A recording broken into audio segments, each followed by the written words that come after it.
Here, yesterday, what we did was we did active and passive, we did the articles, we also did the countables and the uncountables nouns, and along with that, we did the medical abbreviations or the terminologies which you can use in your OET letters. Today, we're going to go forward, and again, I'll be revising with you the writing of letter, right? I have done that earlier as well. Just want to first get you guys to understand how you would be writing the dates or some of the commonest mistakes that you guys do while you write letters, right? So I'll just pull them out.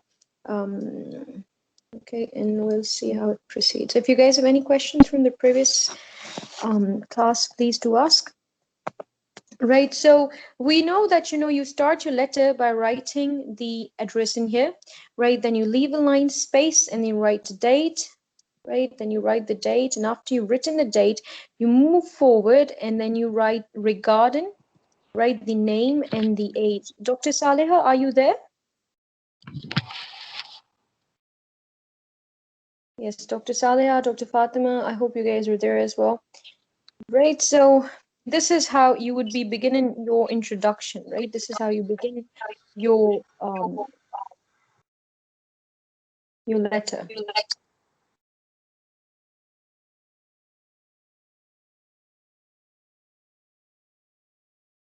All right, so yeah, I can hear my voice back. I think somebody's mic is open. So after you've done your address, you've written the date. The way you write date, as I've told you again and again, that you would be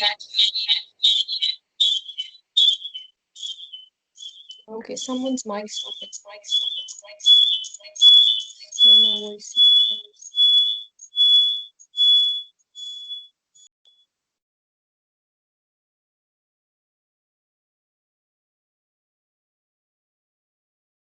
Right. So after you've written your address, right, your date, your referral, your age, you'd be writing date in the following pattern. Either you're going to write 23 April, right, 2020, or you're going to write 23 April 2020, or you can write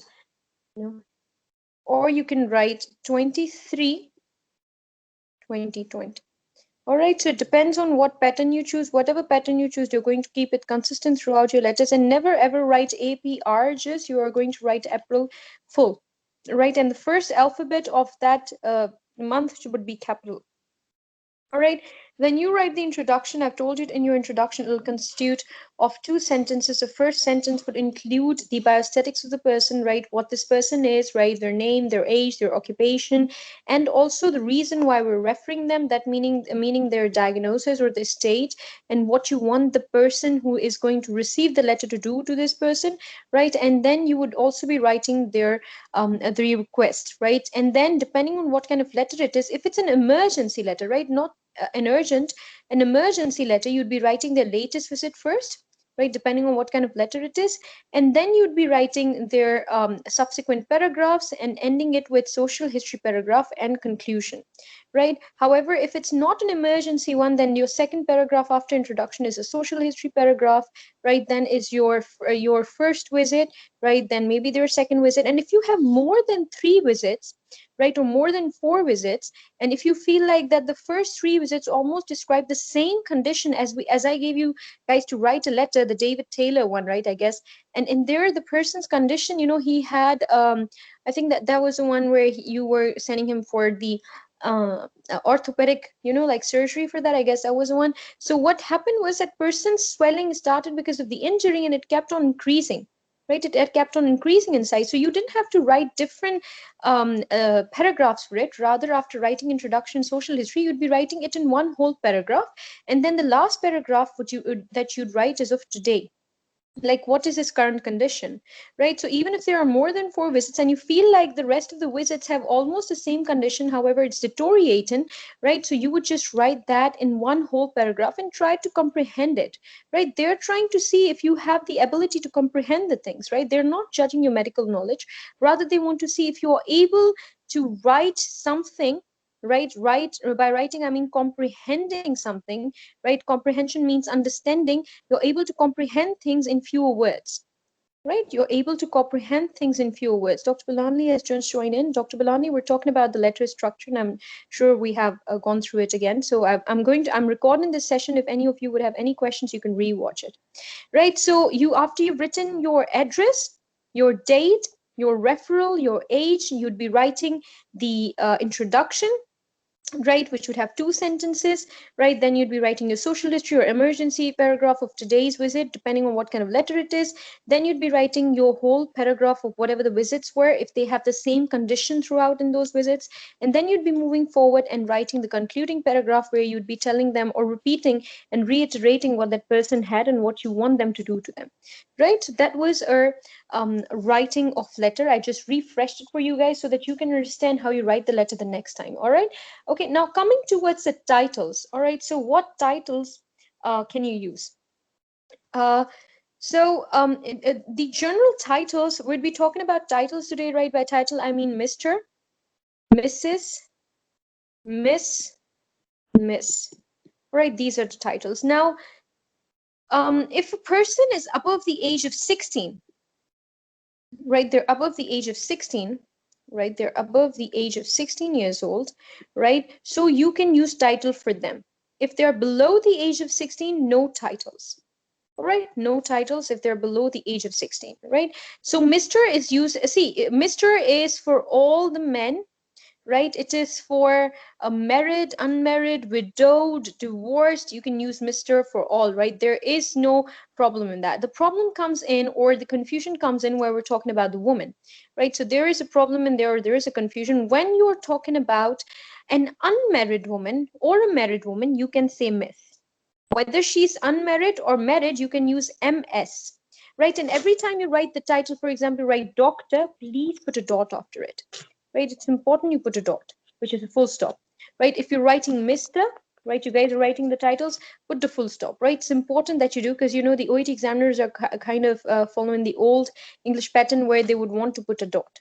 All right, so doctor whatever, Mr. whatever, right? So I'm saying that if a woman is married or unmarried, you would use Miss, which is MS. If the woman is unmarried, then you would use sorry, if the girl is unmarried, right, like she's never been married, you can never use this for married women. You can only use this for unmarried girls. All right, unmarried girls. All right, this is what you use Miss for. Miss can be used for both married and unmarried. Mrs. is used for married, right, widowed, divorced, never the unmarried. All right, Mrs. is used for married, widowed, and divorced. Clear? Any questions in this? Do you guys understand it? Okay, Mrs. is used for married women, including widows and divorced. Mr. is all same for men who are single, divorced, everyone. Miss is just used for young girls or unmarried, right? MS is used for both married and unmarried. Is this clear? Any questions? MS is used for widow or not? MS. No, MS is not used. It's just used for married and unmarried, right? Okay.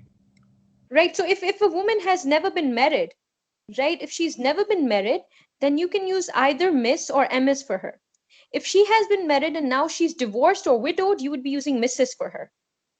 All right, these terminologies, these titles, they come from the British, right? And the British used to honor their women by giving them titles. So if the woman was married, or if her husband had died, right? If her husband had died or she had got a divorce, she'd still be a Mrs. She'd never be the Miss then, right? If she's married and her husband is alive, or she's having a husband, she's called Miss. Clear? Okay. All right, let's move forward. If there are no questions for the titles, right? Okay, let's move forward. So the next thing that we're going to also do, remember that, in your letters, it might be that, they'd ask you to call the young, like patients who are below the age of 16 as master, right? However, that was in the old English, and now it's not used anymore. It's obsolete. So don't do that. No need to call someone master. You would simply use a title if the patient's above the age of 16. If not, then you would not use a title. All right. Okay. Also, when you're writing dear, I did tell you that if you know the person you're writing the letter to, if their name is given, right, and then you end the letter, you'd be writing yours, sincerely, if the name is given. There is no apostrophe here. There is a comma here, but there is no apostrophe here, right? If you know the name of the patient, if you know the name of the doctor that you're sending them to, then you can say yours sincerely. If the name is not given, you can say yours obediently or yours faithfully. All right. Also, if you don't know the name, then you don't have to say, for example, we're writing a letter to a duty registrar, right? We're writing a letter to duty registrar. And now you see, it's not necessary that a duty registrar is supposed to be a doctor. It could be an administrating officer. It's not necessary that they are doctors. So for them, it's not, so you would not be referring them as dear doctor when you write your letter. Rather, you'd be saying dear sir or madam. All right, dear sir, madam. Don't say ma'am, madam. All right, you're going to write the complete terminology, which is madam. Is that clear? If you don't know the name of the doctor and it says duty registrar, it's better to say dear doctor or dear sir or madam instead of saying dear doctor, because unless if it's specified that they are the doctor, right, then you can say doctor, but if it says registrar, administrator, then you can say sir or madam. Is that clear? Any questions? Okay, if there are no questions, then I'll be moving forward. And I'll be talking about the comma, and but before that, I would be wanting you to do some corrections on this file, right? So let's talk of page 23. And what if the gender is not mentioned as well? Well, you have to guess it. They're always going to give you a gender, Dr. Zamina. Yes, yes. See, if the gender is not given, you're going to write sir and madam both. I was thinking that you're talking about the patient, but if you're talking about the registrar, because we're not really aware if that as a woman or a man, right? An administrating officer could be a man or a woman, right? So you can write both for them, that you'd be saying sir or madam. Okay, clear? Yeah, please, I have a question, Dr. Afsar. Yes, yes, Dr. Balam. Okay, like you're writing to an emergency department, A and Mm-hmm. E. So Mm-hmm. how do we address that? Apart from like writing to a registrar, maybe an O&G registrar through Mm-hmm. A&E. So I don't know how to go about that. You're going to say to the emergency and accident department, accident and emergency department. That's what you'd say. Okay, okay. Thank you. Right. I'm hoping that you're clear about when you can use dear doctor and when you can use just dear sir or madam. You're clear about it, Dr. Banale? Yes, yes, thank Okay, you. that is right. That is right. The That is what I sir was. or madam, M will be capital, M or F will be capital. Yes, yes, yes. Both of them would be capital. Okay. And don't worry, we'll be doing capitalization as well. So don't worry about it. We'll be learning that. Now we're moving to, before we move to comma, I would want you to do these files with me. Right. I would want you to correct some things for me, and then we'd move to the comma, right? Because commas are important. What is the problem here? Dr. Chandra, are you there, Dr. Chandra? What is the problem in this thing? Is the letter correct? Is the address correct? Yes, Dr. Chandra. Are you there?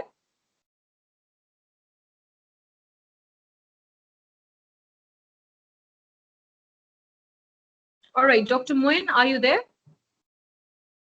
Yes, two should not be there.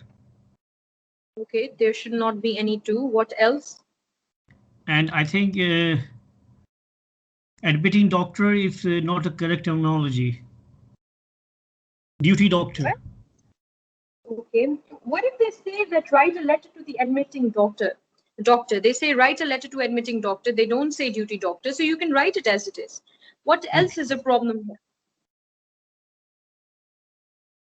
I think the date, where the date is, the date supposed to be below the address. No, no, there is no date in here. Not this one, Dr. Bulanle. I'm just asking about this box. Oh, I think they have to mention George Street 28, not 28 George Street. The street name should be Okay, but first. what if the address is like this? Write a letter. So just listen to what I'm saying. It says write a letter to the admitting doctor, Dr. Blair Howell, right? Or however they pronounce this word, right? Admitting doctor, 28 Chott Street, Spring Hill, Queensland, 4000. What if it is the way it is, right? You have been given address like this and you just put it down like this. We'll do that too. But right now I'm asking what is here grammatically incorrect? I think it's the comma. The comma. Yes. The comma. Yes, Dr. Bilanli, the comma. There are no commas when you write the address. There is no comma. All right. Is that clear? Yes. Somebody was saying something. Do we need to write the admitting doctor? I mean, if they've given the name of the doctor, so do we need to mention this thing as Yes. well?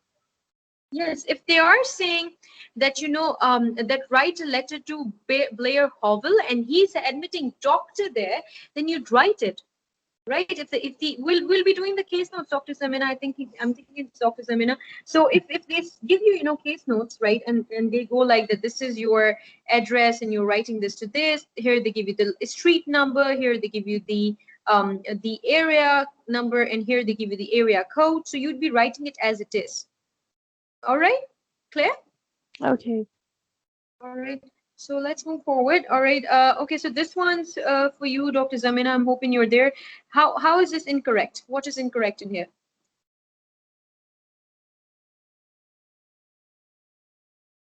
Yes, Dr. Zamina.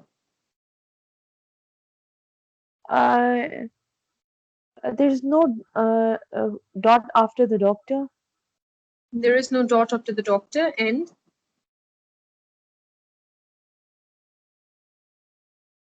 it's just And written right there. You need a comma in here, right? Dear Dr. Jones, yeah, when you start talking about it, right? Doctor and comma, dot and commas are required, right? It's important you write that. Okay. Right. okay. Okay, so this one's for you, Dr. Fatima. I'm hoping you're there. Or Dr. Saleha, are you there? Yes, Dr. Yes, Saleha. I'm here. I'm here, Dr. Hafsa. Yes. What is incorrect in here? Which one? The dear, there should be after the dr of doctor, a dot, No, no, and no, then no, no, no. Jones. This one over here. Yours Regarding sincerely? Julie Crosby. No. Oh, Regarding Julie Crosby. Okay, yeah. So just the name and the age. You don't need to put her profession and her marital status in there. No, but what if I'm putting her, like this is her, okay, even if I don't put her marital status and I don't put her profession, what else is incorrect here? You're right, there should be no profession and no marital status, but what else is incorrect in here? The name and then the age is enough. I think I don't know, just the Mrs. or just Miss Crosby. Do you think this is fine? Oh, you have to put the whole year, or you have to spell it out. Year and old, Oh, right? yeah. 25-year-old, right? You know, that worries me because we have a word limit count. No, you have to write this. Okay, Right, okay. you have to write. This would be counted as 3 separate words, but you have to write them, right? You have to include them. And Okay. including this, your word count would be as it. So if you are writing aged, then you'd be writing 25 years. If you're writing age, then you'd be writing 25-year -old. Sorry, -old. All right? Oh, there's a dash. Okay, I didn't know that. And then we can't just give her name and then 25 years old. We have to say the word age. Yes, you have to say that. Oh, okay. Either of you. Okay? This is actually the pattern, so we have to follow that.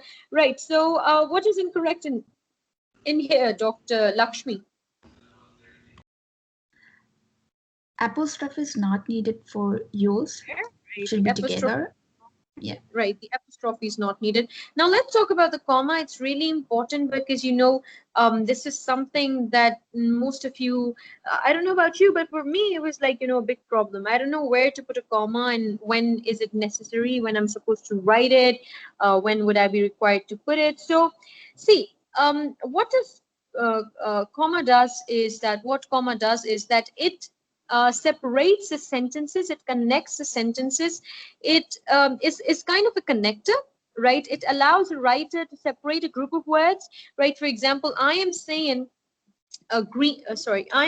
green, blue, yellow, right, white, then I'm saying green and blue, right, and then I'm saying white and yellow, right, you're going to say and yellow, right. So when I'm writing the sets of information, right, when I'm writing sets of information, right, this thing over here is a set of information, right, it's a set, it's green and blue, white and yellow. Here these are different words, right, green, blue, yellow and white, right. So when you are separating sets of information and you might have other set of information, for example, there was another set in here, then you'd be putting a comma here, right, and a comma here between these two sets, and here you'd be writing an end, right. So it's a separator for sets of words, however it's a separator for words as well, right. So you have to make sure that you simplify your letters by separating them with separating the words with commas and ending, or just using one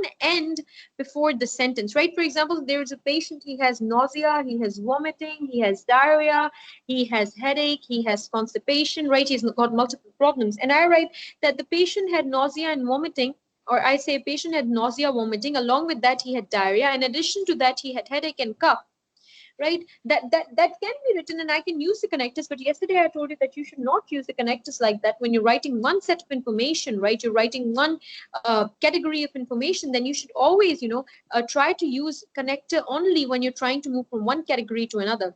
But if you have to write things like this, and you'd be writing just end before it, and the rest of it would be separated by a comma, right. That's the simplest use of a comma. Everybody understands this? I'm hoping you all do, because you guys are kind of genius in that thing, right? So that is how you would be using your comma.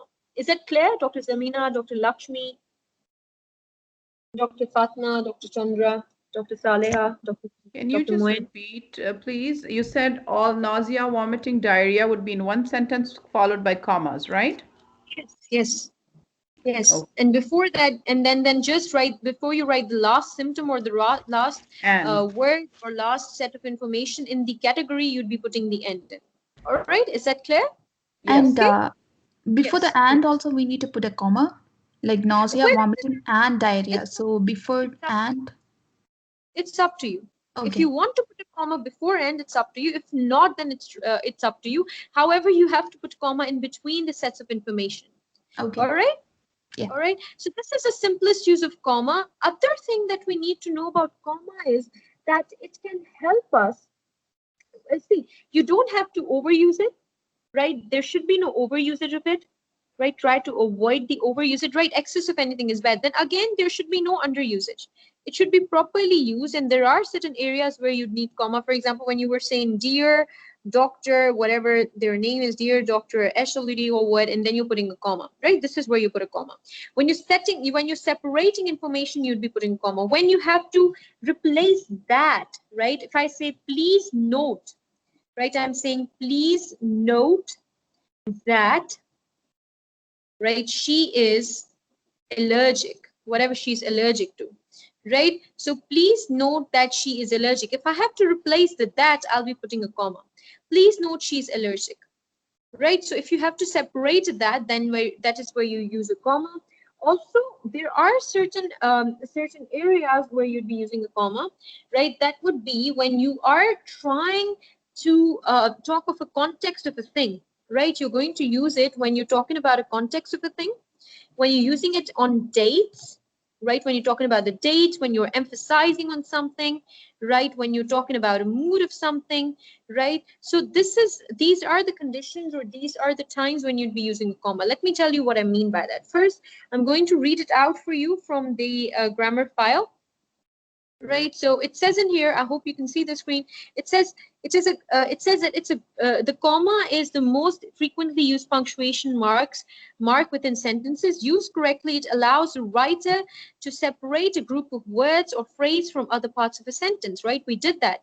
This is necessary in order to add useful information in a sentence. The information can be added at the beginning, the middle, or the end. However, if commas are not used or overused, the meaning can be affected and the flow of information disrupted. By understanding the basic rules presented in this section, you should be able to have a good understanding of the comma, right? So they just tell you simply that it's for separating a group of information, and then they go on to tell you that, it can be used in the adverbial phrase, right? So for example, if you you are you're writing your referral letters, right? And you're trying to provide information, and you're talking about a place, a context, emphasis, or a mood of something. That is when you can use a comma. For example, let's talk about how we can use it in context. These are 4 areas that we need to focus on, and this is where you'd be using the comma. The first one is context, right? So I'm saying on examination, never write the capital E, but I'm saying on examination, right? On examination, when you put a comma in here, this says that the sentence that follows after the comma is talking about what you found on the examination. You guys understand this? Right? So when I put a comma in here, this comma tells us that, you know, whatever is following this comma would talk about this examination. Is that clear? Dr. Zamina, Dr. Lakshmi, Dr. Moin, Dr. Saleha, Dr. Chandra, Dr. Zishan. Is that clear to everybody?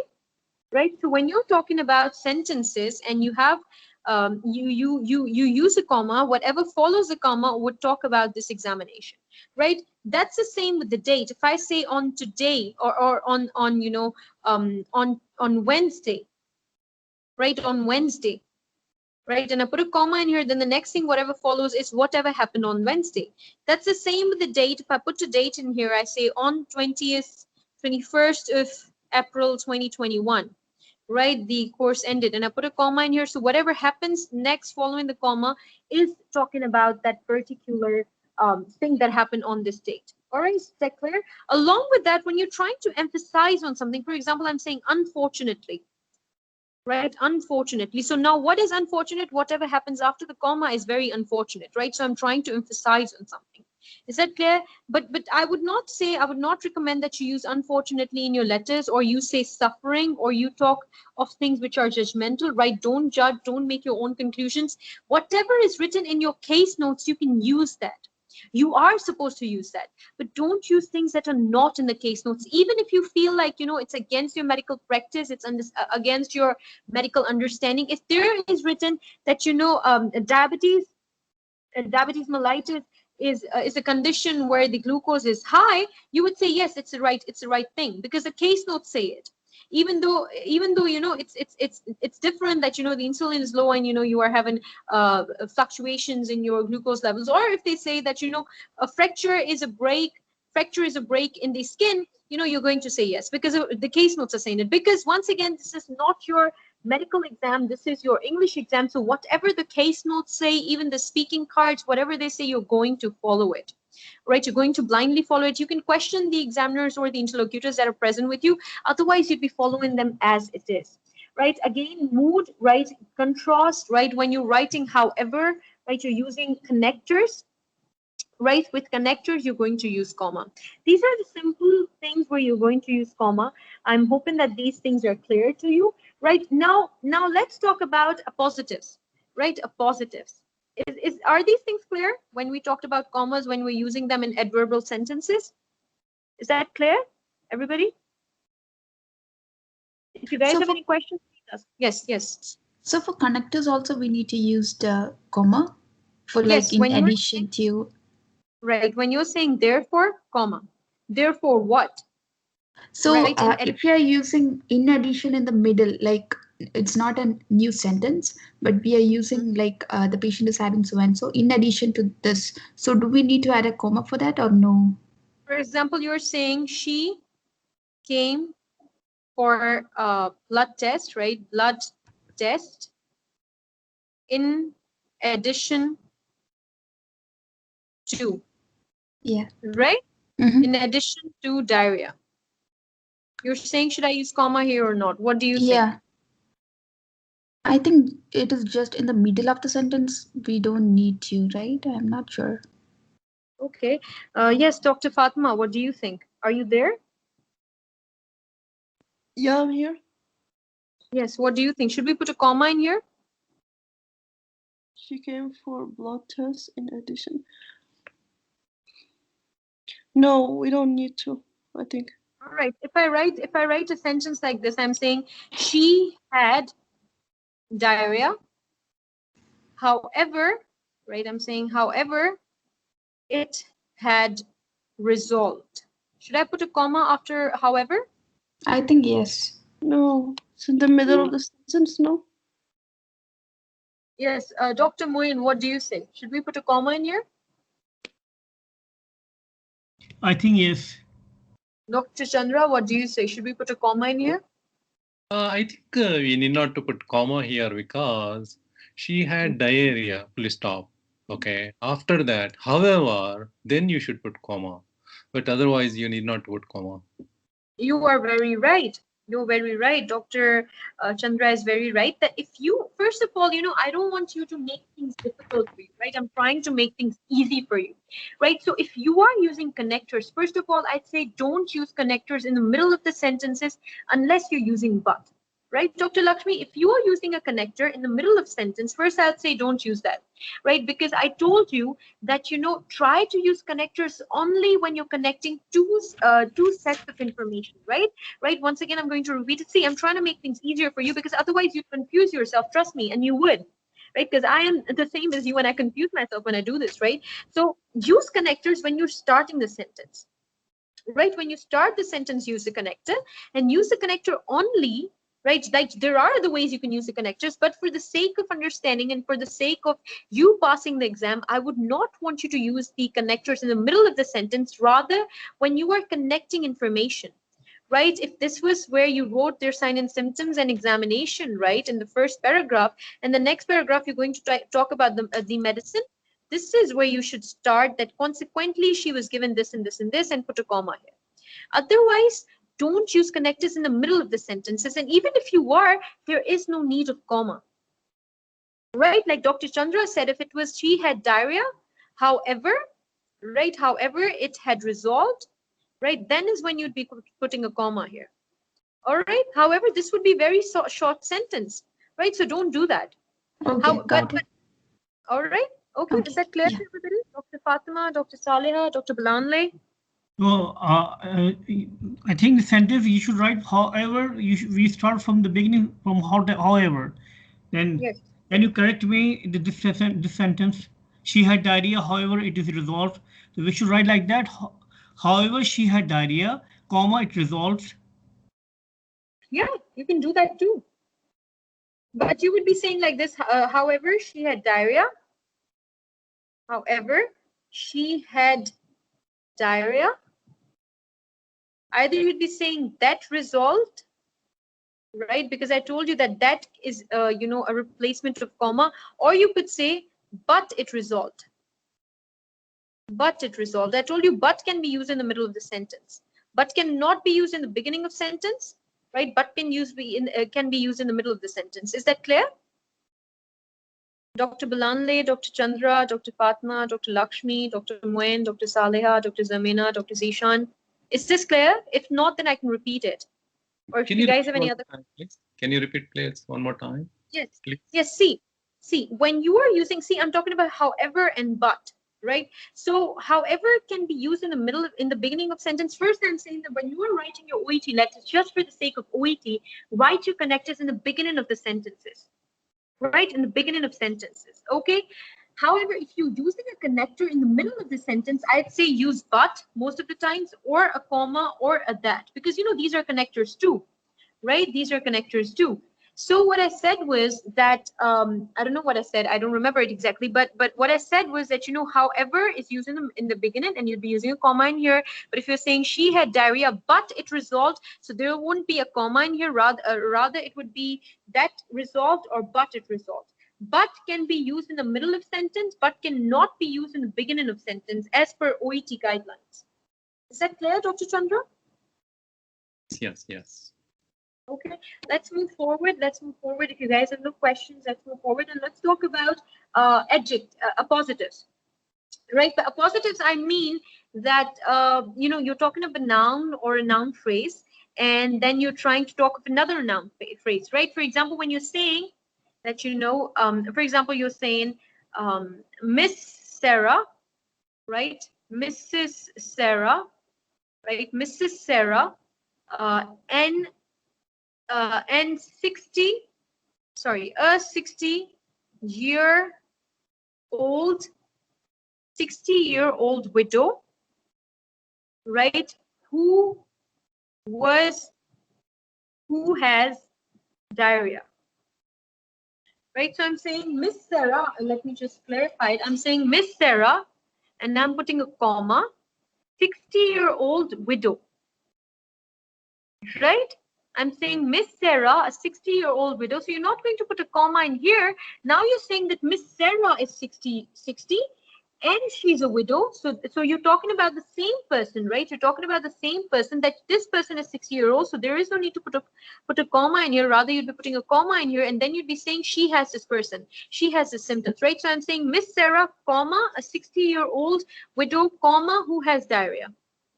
Right, so what I told you was that that commas tell you about the context, right? So if I say Miss Sarah, that means the next person, the next thing that I'm going to talk about is Miss Sarah's, right? So the next thing that I talked about was her age, which is 60-year-old, and then I said that she's a widow. So I don't need to put a comma in here because it's obvious that this Miss Sarah is a widow and she's 60 years old.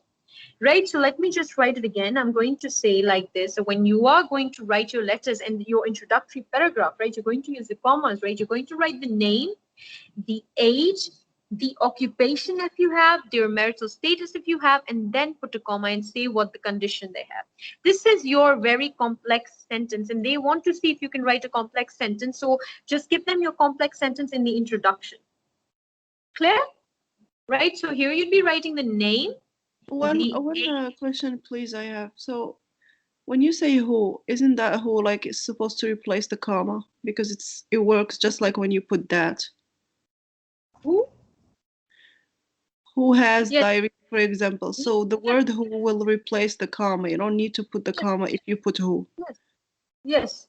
You'll be saying name, age, occupation, right? If she's married or not, and then you'd be saying who, right? When you're saying who, there is no comma after who. I mean, or before who. No, there is no need to put a comma before who. That's what you're saying, right, Dr. Fatma? Okay, sure. Yeah, thank you. Right. Okay. The next one is, for example, you're saying thank you for seeing the person, right? Their name, their age, and then you say who. Like Dr. Fatma said, presented with whatever he had. Is this clear? I'm going to go and I'm going to show you the grammar file where it says so. Wait, let me see. Yeah, over here. Right, Mr. Smith? Yes. Can you please repeat the last sentence when you say name, comma, age, and there are some lines are there. I missed that sentence. Okay, Dr. Moin. See, here it says Mr. Smith. There's a comma in here, right? Mr. Smith, comma, because now we're going to talk about this person who's an 80-year-old widow. Also, you'd be putting hyphens in here, right? You'd be putting hyphens, dashes in here, right? So, an Dr. Moin, concentrate in here. Mr. Smith, an 80-year-old widow, who you'd be saying widower first of all, who or was admitted. I'm not saying who. When I say who, I would not be using comma. Do you see here? I say thank you for seeing Jordan, comma, a 10-year-old boy, who. When I say who, there is no comma. If I was saying whose, then there was no comma in here. Are you following me, Dr. Moin? No, I didn't get it. This one. You say.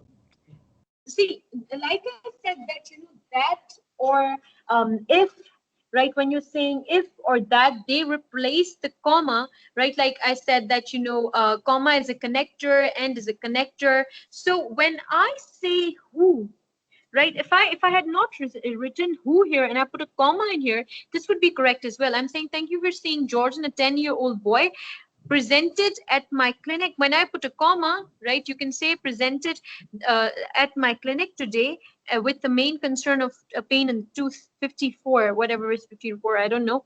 But when I use a who, it replaces the comma. Right here, I'm saying Mr. Smith, 80-year-old widow, comma, was admitted to hospital with the complaints of whatever, right? So when I put a comma, it replaces the who. You following me, Dr. Moin, now? Do you understand it? Yes, clear now. Okay, everybody clear? I'm writing to refer Mrs. Bradley, comma, a 42-year-old married woman, who. When I say who, no need of comma. All right. Okay. Now, now there is one more. Right, there is one more that Dr. Fatma was also pointing out. Right. So here it says, if you could take over her antenatal care it would be much appreciated. Here is when you can put a comma. If you are starting the clause with the conditional sentence of if, right, then you have to separate the two and put the conditional sentence afterwards and put a comma in here.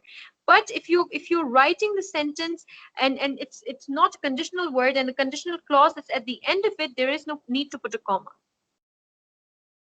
Is this clear? You guys understand? Okay, clear? All right. So if there are no questions, I'll be moving forward because we have to end this thing today, right? So we're going to do this one. Dr. Fatma, can you tell me, can you solve the first one for me? On review today, Mr. Walker has reduced smoking from 20 to 10 cigarettes per day. How would you correct this sentence, Dr. Fatma? On review today, comma. Okay, Mr. that is Walker great. is smoking That's from. great. That is great. Yes, Dr. Saliha, the next one's for you. On examination today, there was a soft, fluctuant swelling palpable on the left cheek. Cheek. Yeah. Yes, Dr. Saliha. Where is the incorrection, or how would you correct it? Where is the inaccuracy in here? Yes, Dr. Saliha, are you there?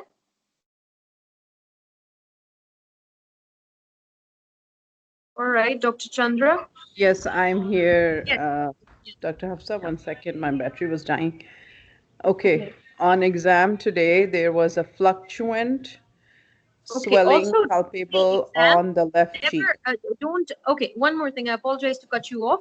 Right, don't say exam, you're going to say examination completely. You're going to write that. You're not going to say lab, you're going to say laboratory, right? You're not going to say, like, don't put in short forms, you're going to write the whole thing. All right, so how would you write this, Dr. Fatma, Dr. Salia? What's incorrect here? Today on examination,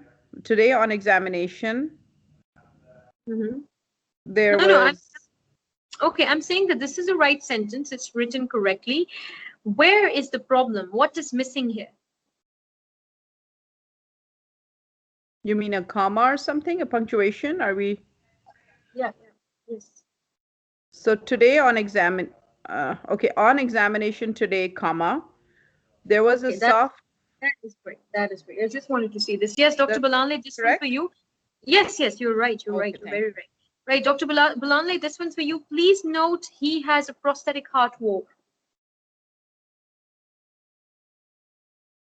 Yes, Dr. Okay, Balanle. please note, comma. He has That a is correct. That prosthetic. is great. Okay, all right. This one's for you, Dr. Chandra. I'm writing to refer Mr. Jones, the 57-year-old man who was diagnosed to hospital on this date, diagnosed with myasthenia gravis. Yes, Dr. Chandra. Okay. Myasthenia gravis. Okay. So I'm writing Mr. Jones, referring to Mr. Jones. Yeah. So Mr. Jones. Where should be a is there any After Mr. Jones, comma. Mr. Jones, Right. comma? Okay. Also, what else is incorrect? 57-year-old man who admitted to the hospital. Dashes, right? There should be dashes. The rest of it is fine, but there should be dashes in here. All right. Okay, that's the same in here, Mr. Jones, a 57-year-old. What else should be done here? Yes, Dr. Lakshmi, what should be done here? Is this a correct sentence? Second sentence. Yes, this one. Dash 57 dash year dash old man, comma. Okay, that is great because we're replacing the who here. Yeah. Right, so we'd be using the comma, right, Dr. Lakshmi? This is right. All right, Dr. Zamina, are you there? Yep. All right. How would you correct this one? This one. Initial examination revealed complete edentulous upper and lower jaws with healthy soft tissue. What is incorrect here? The sentence is not clear. Can you just zoom out it a bit? I should zoom out. Is that okay? Yeah. Yeah, it's okay now. Oh.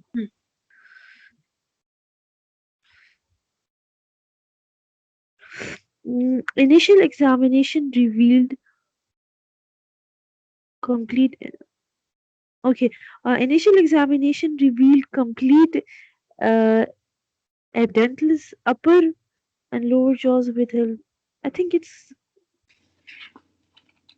Yes, the sentence correct. Is there any incorrect it's correct. in inconsistency in here that you think shouldn't be there?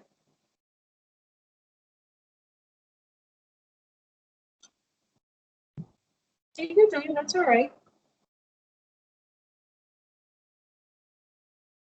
What is one thing that you think should not be there? Yes, Dr. Samina. I'm not sure. Take a guess. Take a guess. That's all right. All of it is fine. See, here we're Comma using a shouldn't be there. yes, there should not be a comma, right? You're very right. There should not be a comma because the sentence is complete and this word is one, right? Initial examination revealed complete of this, right? So what it revealed, it revealed the complete edentulous upper and lower jaws with soft tissues, right? So there is no need of comma in here. All right, you're not going to put a comma between a verb and object of the sentence, right? This is a verb and this is the object, right? So you're not going to put the comma in here. All right. Yes. Dr. Lakshmi, did we do? We did. Right? Anybody left? Okay. Yes, Dr. Moin. All right. All right. Let's just move forward and let's just try to end the session right now, right? Because I'll be just ending it today, right? Then we're talking about capitalization. All right, you guys are all of you are so confused in capitalization. I see your letters that you've written to me, and don't worry, I was too. You know, we all learn, and this is your part where you learn. So when you are writing a name, right, you're writing a name of someone, right? For example, you're saying Parkinson's disease, right? This is where you can write the name of the disease capital, the first letter capital. Otherwise, the other diseases which do not have a name of the person, right, they are not going to need any capitalization. For example, I say streptococcus, right? Unless the streptococcus was named after a person, you are not going to write the S capital. Unless diabetes mellitus was named after a person, you're not going to write diabetes mellitus D capital. It's going to be a small d, right? So anytime you're going to capitalize the things are when they are on the name of the person, right? So Parkinson's is the name of a person. This is where we're capitalizing Parkinson's. Alzheimer is the name of the person. This is where we're going to capitalize the A of the Alzheimer. Is that clear?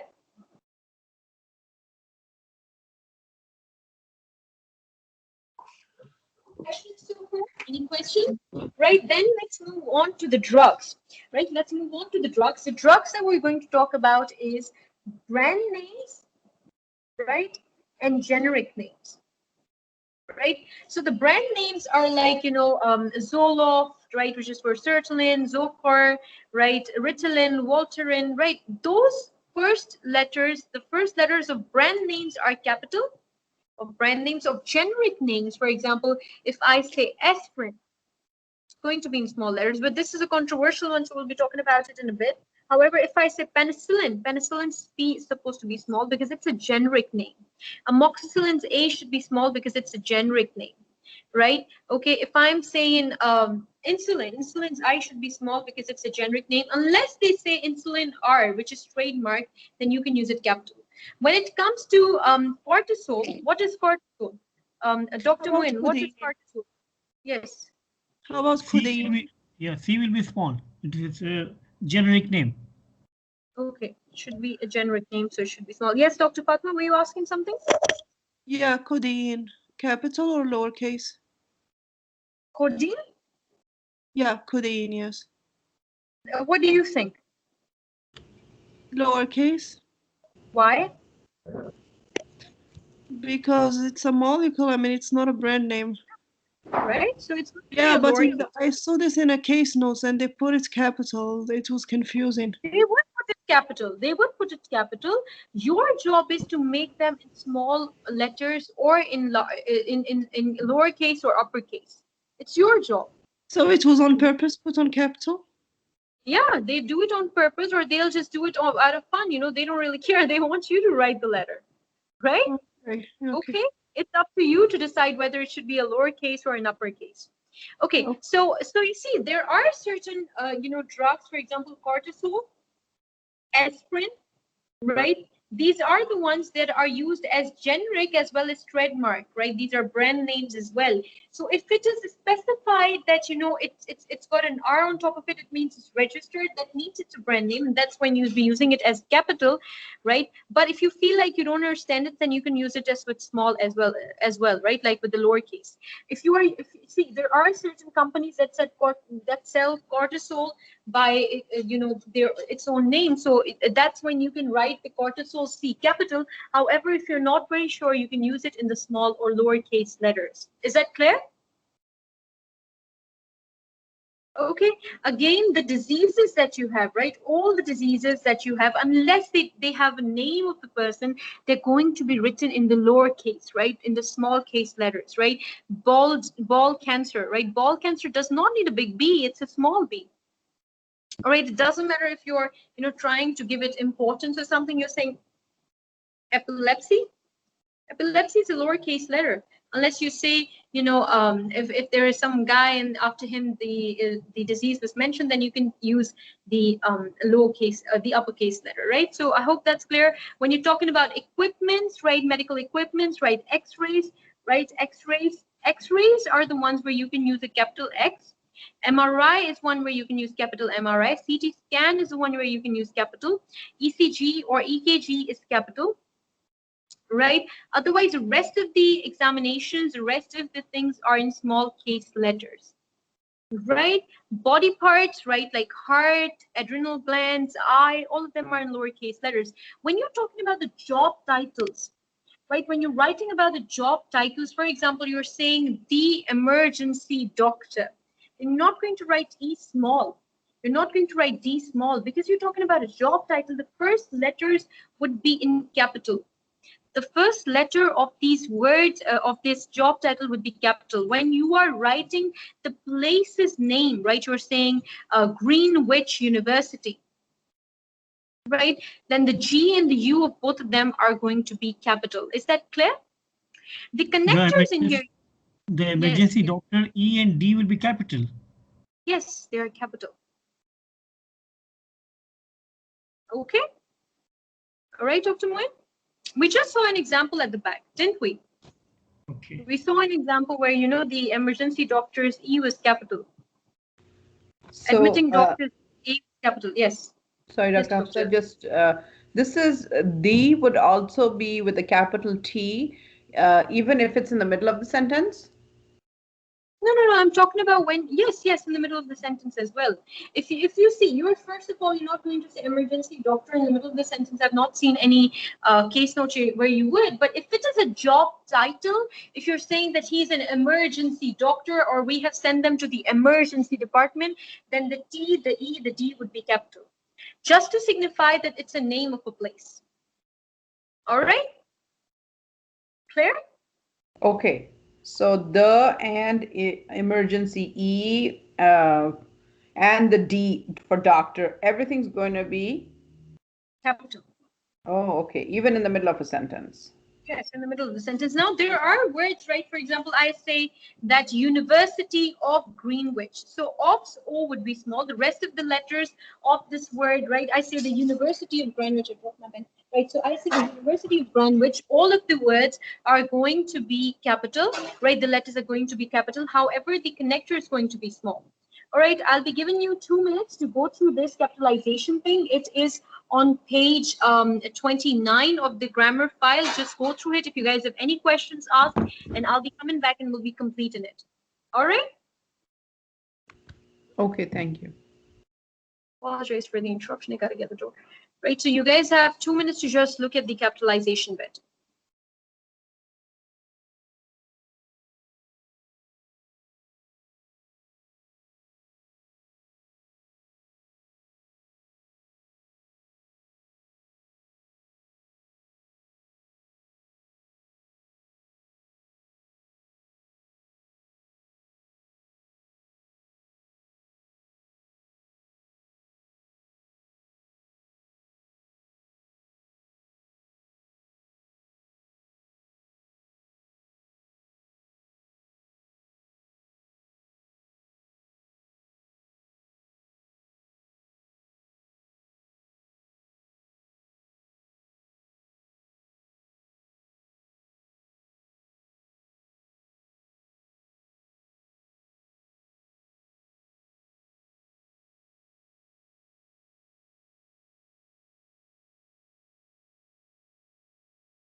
Right, I'm hoping you are going through it because I'm just waiting for you all because this is going to confuse you.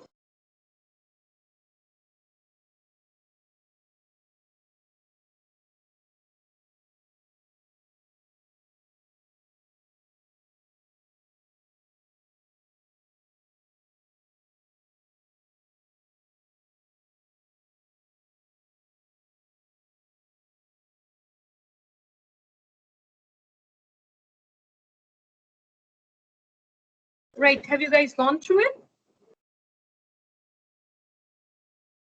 Yeah, you Any just mentioned X-ray. Yeah, X-ray X will be capital and MRI is capital. But in the grammar notes, they mention X-ray X should be small. Page 30. Yes, yes, I've seen that. I've seen that, right? It says that X-rays X should be small. However, if you ask and see, there are some problems in this file, so don't blindly believe in it. You can also, text them on their WhatsApp or their Facebook group. You can text them on their messenger, and then they'll tell you that, you can use the X capital, right? Also, if you have any confusions in your letters, any sentences, you can text them on their messenger, right? There, they say Actually, that X. Yes. sorry to interrupt. The X-ray, the X is capital and the R is also capital. No, the R is small. Just the X is capital.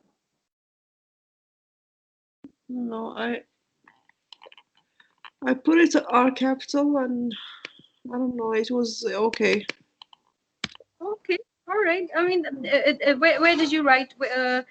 Who did you send it to? Benchmark. Okay, yeah, benchmark. I don't know, I'm not being biased, but they have a bit of problem, right? The thing is that if you send them the same letter, I'm not bad mouthing them, but this is truth because many of my candidates who've taken their subscriptions, it's good. You should take it because they're very good. But sometimes if you send them the same letter, they might give you the D for it, even if in the previous times they've given you an A or B, right? So be very careful to proofread it, to ask them again, to ask someone else if they feel that this letter is correct, right? So Yeah. be very careful of what they say. They're very inconsistent in what they say. They are good, but they are very inconsistent in what they say. Right. So this is why I say that this is, somewhere where you need your own help, right? Like use your own heads and ask your friends, just Google the things, right? That's far better. Right. And I might be wrong sometimes. So if you guys have any questions on that, and if you think I've done a mistake, do let me know. Right, because we all are learning in here, and benchmark is like they're very inconsistent. All right, Dr. Fatma, so do take care of it, right? Sometimes if you send them furthermore, they'll be like, okay, if you change the pronouns and if you change the gender of the patient, they are fine. I've seen such letters, right? So be very careful. All right, sometimes they'll give you consistent C's. It doesn't mean you're not writing the right letter.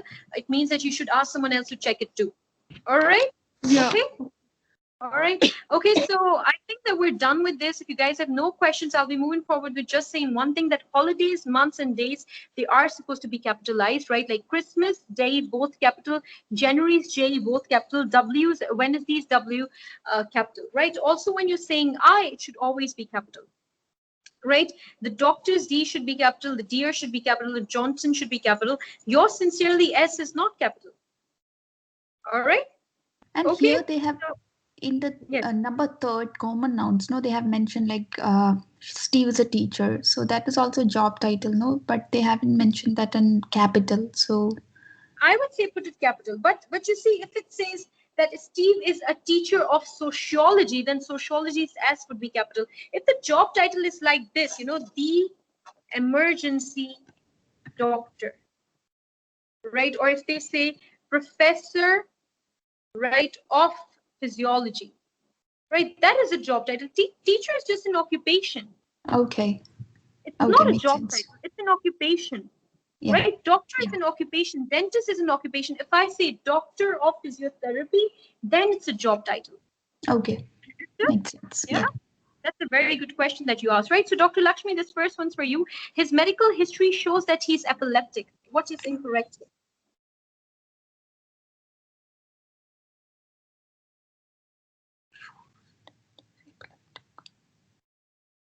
Yes, Dr. Lakshmi, what is incorrect here? His medical history shows that he's an epileptic. Right? Yeah, and should be there. Yeah. His medical history shows that he's an epileptic. Mm-hmm. Okay. What is incorrect here? There's something which is very wrong. In the first one? It's so Yes, yes, the first one. It's very subtle, but still there is a problem in here.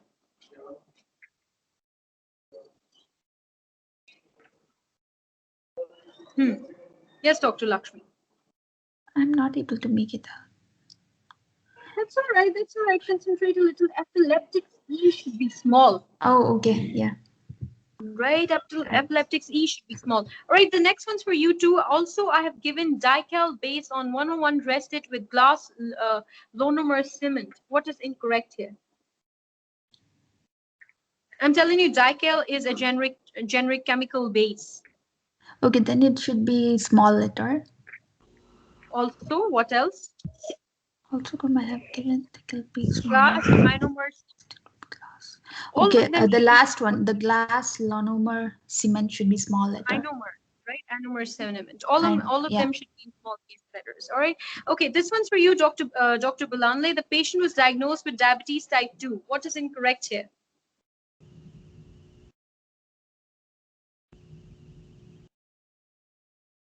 Yes, Dr. Balanle, are you there? No, she's not. Dr. Zishan? Yeah. Okay, Dr. Zishan, are you there? Yes. Yes, I think can you tell me? Yeah. T of type 2 and diabetes be small. They should be lowercase, right? You're very right. They should be in the lowercase, right? So just go through this and we're almost done with the grammar file. The last thing that I'll be doing is, right, just go through these, right? These are important. And if you guys have any questions, I am telling you to go through this, right? I am going to guide you, right? No one can spoon feed you, right? No one can spoon feed me, right? So do go through the file. It's important for you. I'd recommend read this file at least twice, once right now and once before your exam. Yes, Dr. Saleha? Can you send that file again? I just can't find it. Yeah, I did. I resent it yesterday as well. Oh, yesterday. It should be in the chat Yeah, stuff. WhatsApp. It is on the WhatsApp. Don't worry, I'll send it to you Oh, separately. on the That's all right. WhatsApp. Yeah. On the Oh, okay. WhatsApp. I was looking in the Skype. Okay. Okay, no worries about it. I've also sent a link of Drive, right? A Drive link, and there it's everything, right? All the materials almost there. Also on our Facebook group, I've uploaded the things, so everything's there. Right now, let's talk about some difficult words that OE thinks you should understand, right? The first one is complain and complaint, and we have learned that complaint is a noun, complain is a verb, and I've told you that the first time so you're talking about a complaint, it should be with the the next time you talk about it, it should be with the. But what if I say that the patient has multiple problems and you're saying that today, whatever he presented to me with the complaints, right? With the complaints. So would you be saying a complaint? Complaints of, or you would just not put any article here, or would you be putting an article? So I'm writing a sentence like this. I'm saying I'm going to use an apostrophe. You're not supposed to. You're supposed to write I am, right? So I'm going to write I am. I am, or I'm saying that today, Mrs. Shah, right? Today, Mrs. Shah presented with complaints, right, Dr. Zamina? So this one's for you. Complaints of, Dr. Zamina, I hope you're listening, complaints of nausea, vomiting, diarrhea, and weight loss, right, Dr. Zamina? Should I be putting an article here or not? Yes, should I be putting an article here or not?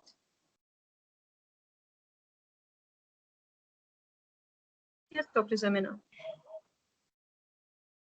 I think as complaint is a noun, so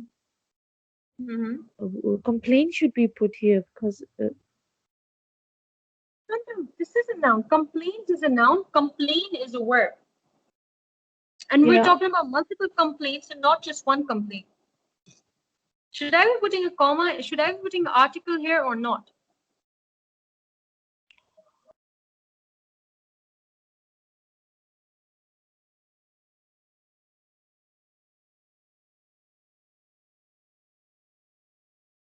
I'm not sure about this one. I'm really not clear about this.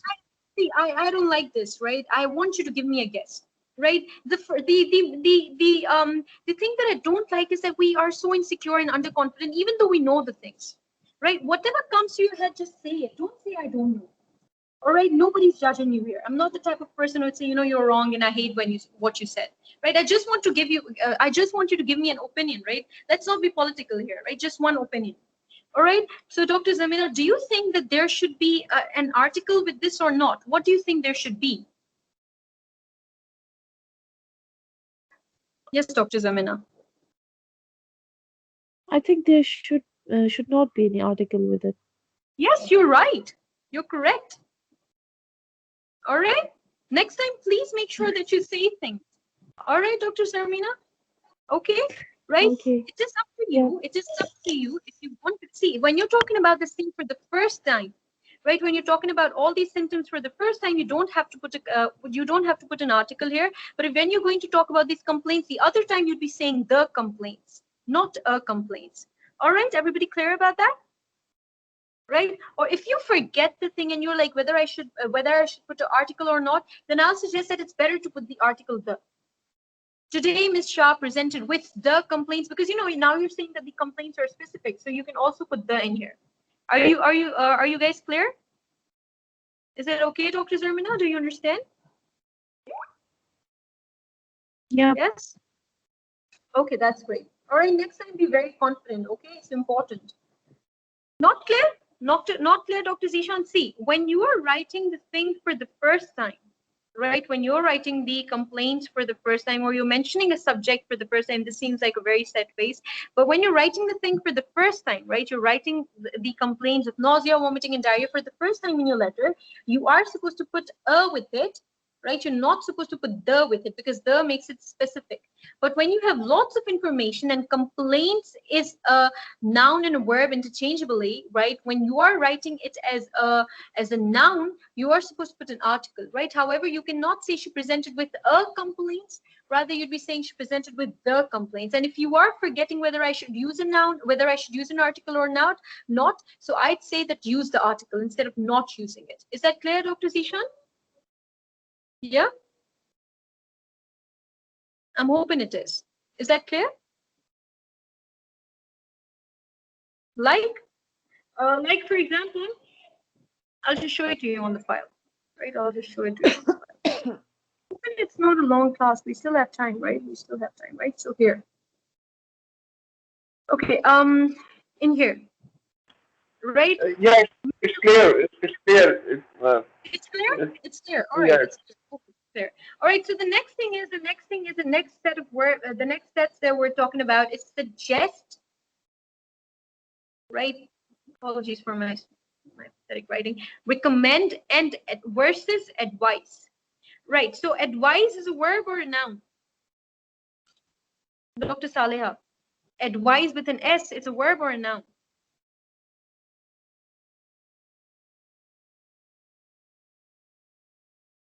Dr. Fatima? It's a verb. Yes, Dr. Fatima? Verb. Yeah, be confident, you're saying the right thing. Yeah, I said like I don't know. I'm just dozing off, honestly. Okay, I apologize for that. I'm sure you're fast, right? So I'm just gonna end it soon. All right, I apologize for that. That's my fault that you're dozing off. I think it's boring, right? So No, okay, I it's apologize just, for that. Yeah. I'm No, I uncomfortable. know you're fasting. Yeah, I get it. Just kidding. All right, just kidding. So suggest, recommend versus advice. All right.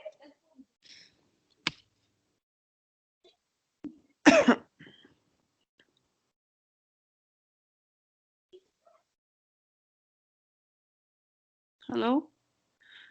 We can't hear you, Dr. Hafsa.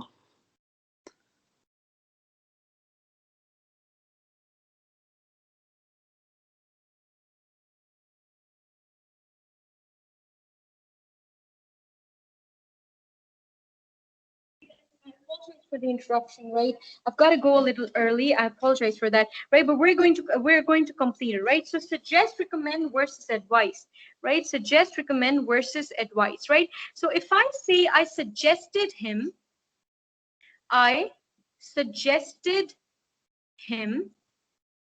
right, to clean his face, right? I suggested him to clean his face. Is this a correct sentence, Dr. Moin?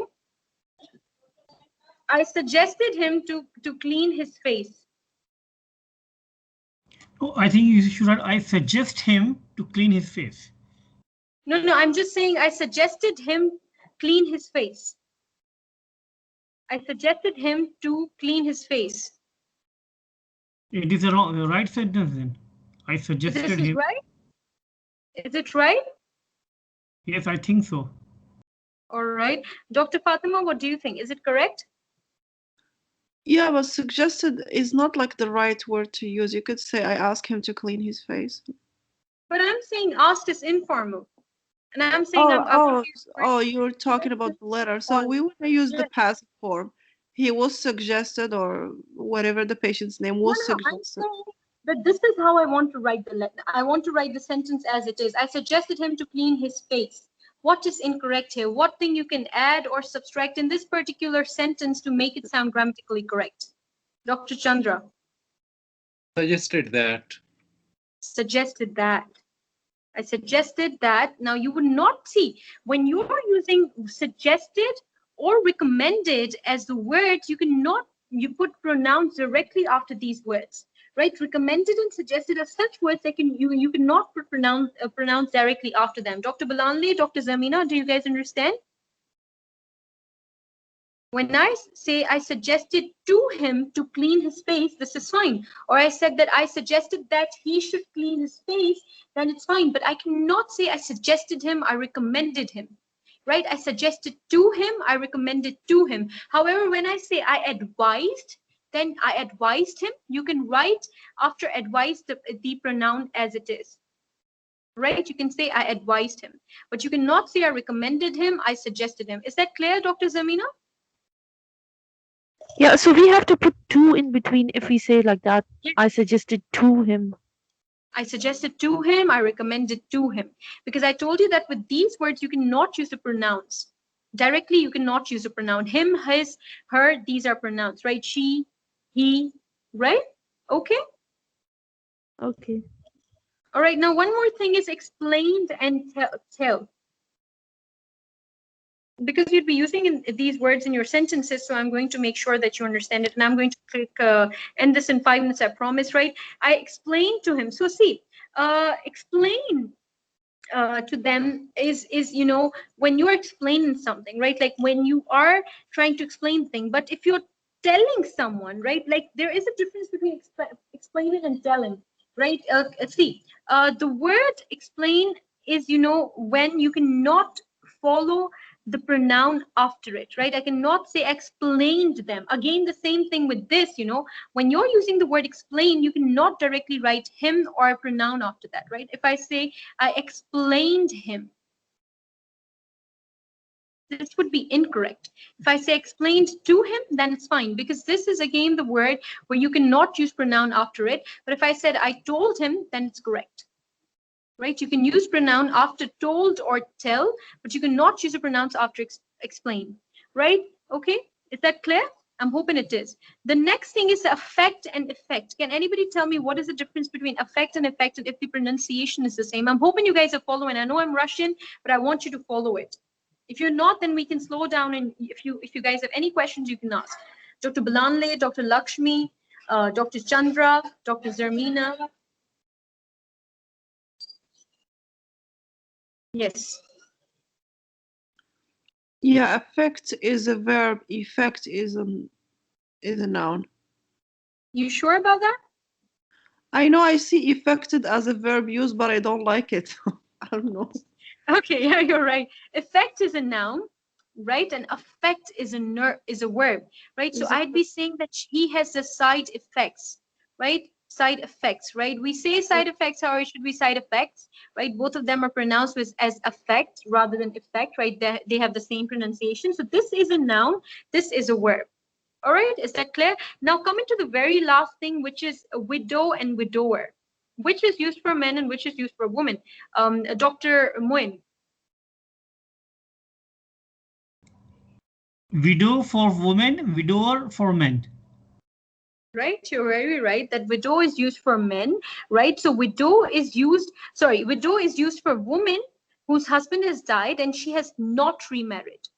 Widower is used for a man whose wife has died and he has not remarried, right? Widowed is used for either of them, right? Widowed is used for either of them. Widow is for women, widower is for men. I think this is very clear to everybody. Now let's come to the last thing, that is when you're saying a few, right? We are ending it, it's almost done, right? A few and a little, right? And little, right? So when I say that she has a few ways to help, or I said that there are a few ways to help identify the possibility of threadworms, right? So what I'm saying is that when you say a few, it has got a positive effect. A few, a little. So when we are talking about the reports, right? She has a few bacteria, that has a positive effect. I cannot say she has few bacteria because that shows it's negative. You guys are following me? Negative effect. If I say she has few bacteria, it is sounding that, you know, it has a negative effect to the conversation. When I'm saying it's a few bacteria, it means it's a positive connotation to the conversation. Are you following me? We'll be doing some examples for it. Just remember that when you say a few, it gives a positive look to the conversation. When I'm saying few, it gives a negative view to the conversation. When I'm saying a little, it gives a positive look to the conversation. If I'm saying little, it just gives a negative view to the conversation. For example, I say she maintained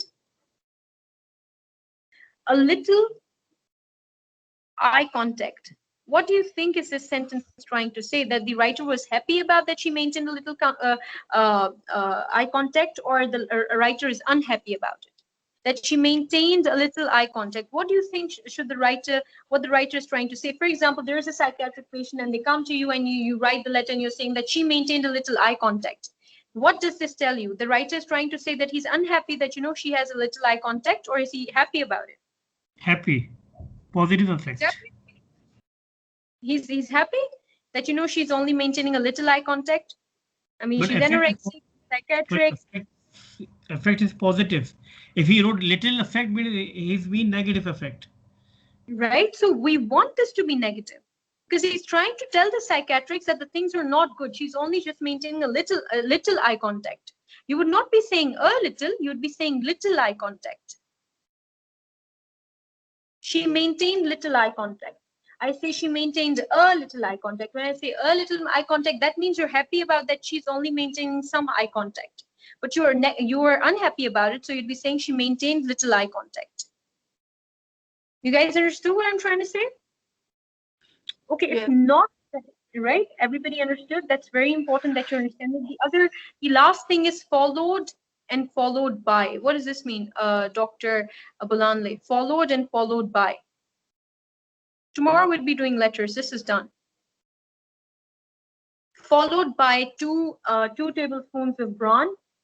Following 2 tablespoons of brawn. What does that mean, Dr. Abulanle? Both of the sentences.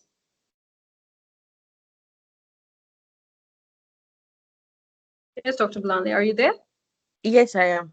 Followed and followed by.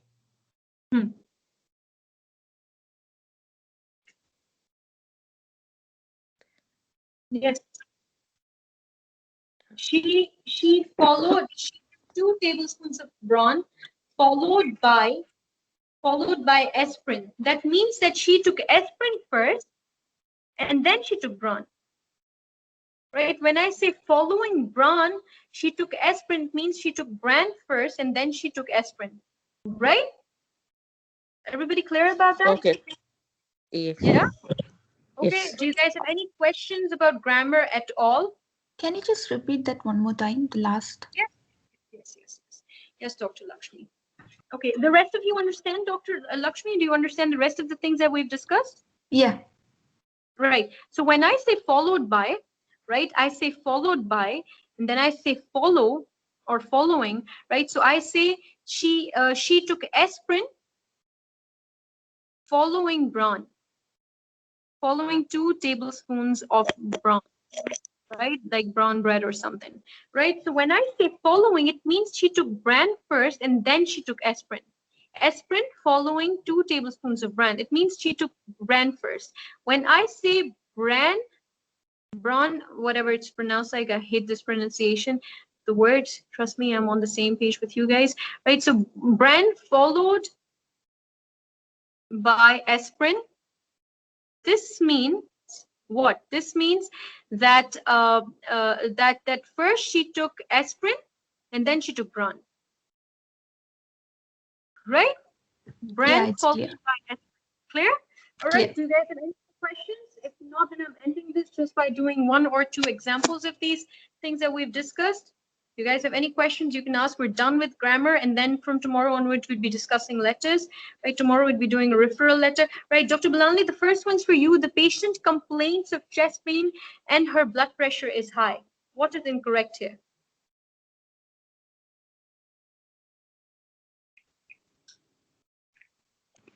Okay.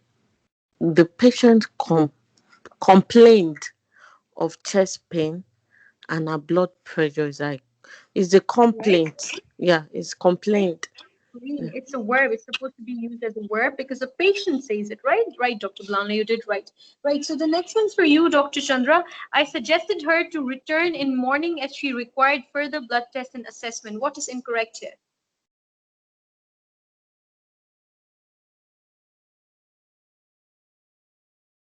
Yes, Dr. Chandra, are you there? I suggested her to return the morning as she requested for the blood assessment. I suggested that her to return in the morning as I she. suggested that, or you could say I suggested to her to return in the morning, right? Okay, you cannot use pronoun directly after you've used suggested, right? So thank you for participating. This was good, right? So this one's for you, Dr. Fatima. I have already explained the couple basic. I've already explained the coupled basic advice regarding conception.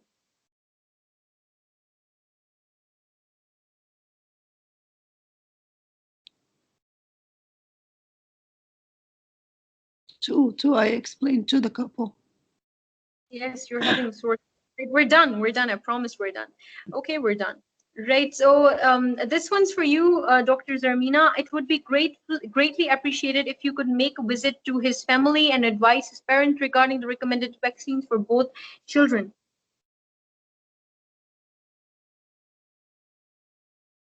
What is incorrect here? It's just a tiny thing, just a very tiny thing.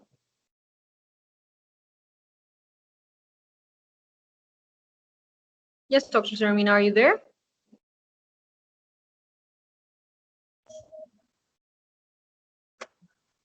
Appreciative. I think that would be greatly appreciated.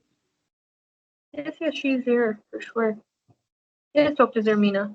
So this face. I'm sorry. I think there was some disruption in the voice.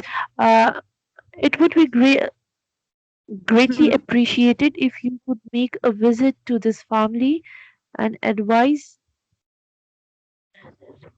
So there should be an S in here, right? Why? Uh, Because we're using it as a verb, uh, right? yeah. Okay, be very clear about it. Do you guys have any questions? No questions, so I'm going to end it. Trust me, it's ended. We're done with grammar. It was a headache for sure. A headache for sure. If there are no questions, I'm ending it. Right, and tomorrow we'd be doing our letters. Right, so I'll see you tomorrow. No questions? Sure? Okay, so I'll be seeing you guys tomorrow. Thank you. Thank Thank you. you. Yeah. All right. Do we have to send a letter Yes. of pneumonia? Thank you. I'll tell you what to do about it, right? We're just joining the class, and then we would tell you what to do. You can send me your letters from today, right? Send me all your letters, right? You guys have to write 5 letters each. Send me from today, and the day we end it, which would be 5 days from now. After that, I would not be checking your letters, right? So do send me your letters right now. All right. I'll see you tomorrow then. Thank you. Any letter is fine, starting from 1. Yes, any letter is fine. Okay. Yeah, thank you.